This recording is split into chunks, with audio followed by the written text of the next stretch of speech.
Tapos hindi natuloy yung trabaho, no? Wala, ganun talaga.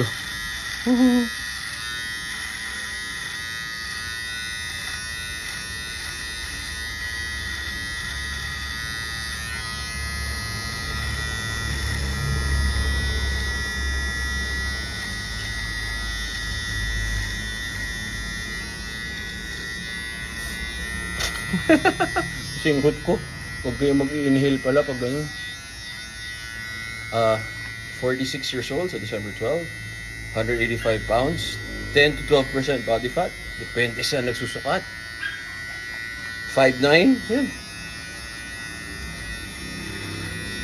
Depende sa nagsusukat eh. Iba-iba. Uy, nakakain ko. Wala na akong pampakiliti. Peace, guys.